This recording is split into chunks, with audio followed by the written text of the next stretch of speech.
నెల్లూరు జిల్లా కావలిలో దారుణ హత్య జరిగింది. పట్టణంలో నివాసం ఉంటున్న కోల్కతాకు చెందిన అర్పిత బిశ్వాస్ నూతన సంవత్సర వేడుకలు ముగిశాక హత్యకు గురైంది. అర్ధరాత్రి ఇంట్లో అందరూ నిద్రిస్తున్న సమయంలో వీళ్ల దగ్గర ఉండే సమీప బంధువు అర్పిత బిశ్వాస్పై అత్యాచారానికి యత్నించగా ఆమె ప్రతిఘటించింది. దీంతో ఆమెను హతమార్చి మృతదేహాన్ని సమీపంలోని కాల్వలో వేశాడని పోలీసులు తెలిపారు.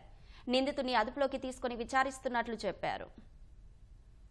కావలి పట్టణానికి సంబంధించి మహేంద్ర లేఅవుట్ అనే ఒక అవుట్స్కట్స్ ప్రాంతంలో ఒక లేడీ డెడ్ బాడీ ఉందని చెప్పి ఆమె భర్త శ్రీకాంత్ బిశ్వాస్ అనే అతను పోలీసులకి సమాచారం అందించాడు. ఈ శ్రీకాంత్ బిశ్వాస్ అనే అతను కలకత్తా నేటివ్ ప్లేస్, ఫైల్స్ సంబంధించి ఆయుర్వేదిక్ మెడిసిన్ ఇస్తూ గత 15 సంవత్సరాలుగా కావలిలోనే సెటిల్ అయి ఉన్నాడు. ఫస్ట్ ఇయర్ సెలబ్రేషన్స్ ఈవెంట్ అయిన తర్వాత వాళ్ళు నైట్ 1 గంటకి పడుకున్నాము. తెల్లారు లేచేసరికి నా భార్య కనిపించలేదు. ఇంట్లో బ్లడ్ స్టెయిన్స్ అవన్నీ ఉన్నాయి. తర్వాత ఒక 100 అడుగుల దూరంలో ఈ లేఅవుట్ సంబంధించిన ఒక డ్రైన్లో వాళ్ళ భార్య శవం కనిపించిందని చెప్పి రిపోర్ట్ ఇచ్చాడు. దీని మీద మేము దర్యాప్తు చేస్తున్నాము. సో అదే ఇంట్లో వాళ్ళ హాస్పిటల్లో పనిచేసే ఇంకో వాళ్ళ బంధువు నయన్ బిశ్వాస్ అనే అతని మీద అనుమానం వ్యక్తం చేస్తున్నాడు.